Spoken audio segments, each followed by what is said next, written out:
இயேசுதான் ஆஸ்வதிக்கிறவர், அவர்தான் வாழ வைக்கிறவர். இயேசு ஆஸ்வதிக்கிற வாழ வைக்க உதவி செய்கிறவர். பாருங்க, நம்ம எந்த நிலையில் இருந்தாலும் இயேசு சாமியை கூப்பிட்டா உடனே செவி கொடுக்கிறது தான் அது தெய்வம்.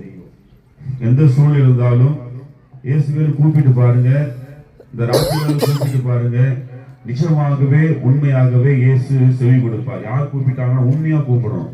இயேசு கிறிஸ்துவால அற்புதம் செய்ய முடியும், எனக்கு நிம்மதியான வாழ்க்கை தர முடியும், எனக்கு சமாதானம் தர முடியும் சொல்லி நிச்சயத்தோடு நாம் கூப்பிடுவோமானால் ஆண்டவராகி தெய்வ இந்த நாள்ல நீங்க எப்பவுமே பெற்றுதாத பெரிய விடுதலையும் சமாதானம் தர இயேசு ஜீவனோடு இருக்கிறார். அந்த ஜீவனோடு இருக்க தெய்வம் உங்களை தேடி வந்திருக்காரம்மா. வேடுகளை கேட்க அன்பான உறவுகளே, இயேசு உங்களை தேடி வந்திருக்கிறார்.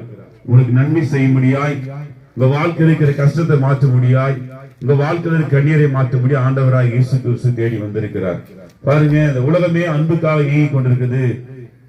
என் மேல என் அம்மா அன்பா இருக்க மாட்டாங்களா, என் அப்பா அன்பா இருக்க மாட்டாங்களா, என் பிள்ளைங்க என் மேல அன்பா இருக்க மாட்டாங்களா, அன்புக்காக இயங்கி கொண்டிருக்காங்க. ஆனா மனுஷன் பாருங்க, சுயநலமான அன்பு, பணம் இருந்தாதான், இல்ல காசு இருந்தாதான், சொத்து இருந்தா, பூமிக்குரிய வாழ்வுல இதெல்லாம் இருந்தாதான் மனுஷன் நேசிப்பான். ஆனா உங்ககிட்ட ஒன்றுமே இல்லைன்னா கூட உன்னை நேசிக்கிற ஒரு தெய்வம் உண்டு, அவர்தான் இயேசு.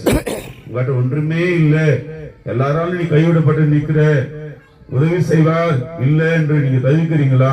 இயேசு இருக்கிறாருங்க. ஆமாங்க, இயேசு இருக்கிறார். இயேசு தேடி வந்திருக்காரு. பாருங்க, அந்த நல்ல தெய்வத்துக்கு கொஞ்சம் இடம் கொடுத்தா போதுங்க. இதயத்துல கொஞ்சம் இடம் கொடுத்தா போதும். ஆமா, நீங்க கஷ்டப்பட்டு கொண்டு இருக்கீங்களே, யாருக்கிட்டையும் சொல்ல முடியாத கஷ்டத்தை அனுபவிக்கிறீங்களா? இயேசு கிட்ட சொல்லி பாருங்க, நிஜமாக வேதத்தின்படி நிஜமாக உதவி செய்கிற சத்தியமா இயேசு நன்மை செய்கிறவருங்க. எங்க நன்மை செய்திருக்கிறாரு பாருங்க.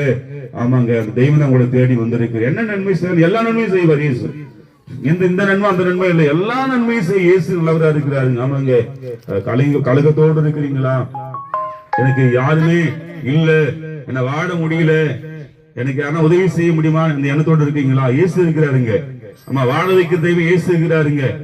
உங்க கலக்கத்தை மாற்ற, கண்ணீரை மாற்ற இயேசு வந்திருக்கிறாருங்க. அந்த நல்ல தெய்வம் ஏதோ சாதாரண அன்பு இல்லைங்க. இயேசு கிறிஸ்து உயிரை கொடுத்து அன்பை வெளிப்படுத்தினார் பாருங்க. இந்த பூமியில பிறந்த எல்லா மனுஷனுக்கும் உலகம் கொடுமா இருக்கிற எல்லா பாஷையும், எல்லா மொழியிலும் வாழும் எல்லா ஜனங்களுக்கும் ஒரே ஒரு தெய்வம் உயிரை கொடுத்தவர இயேசு.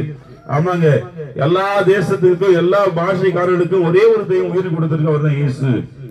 ஏன் உயிரை கொடுக்கணும் தெரியுங்களா? ஆமாங்க, இயேசு கிறிஸ்து ஏன் உயிரை கொடுக்கணும்னா பாருங்க, மனுஷன் செய்ய தவறுகள்லாம், அக்கிரமம், அநியாயம், மிருதுகள்லாம் ஒரு நாள் கண்டிப்பா தண்டனை இருக்குது. ஆனா அந்த தண்டனை மனுஷன் அனுபவிக்க கூடாது. அவர் ஏற்றுக்கொண்டாரு பாருங்க. நான் செஞ்ச அக்கிரமத்தை, நீங்க செஞ்ச அக்கிரமத்தை, அநியாயத்தை, அருவருப்புல இயேசு சிலுவையில ஏற்றுக்கொண்டு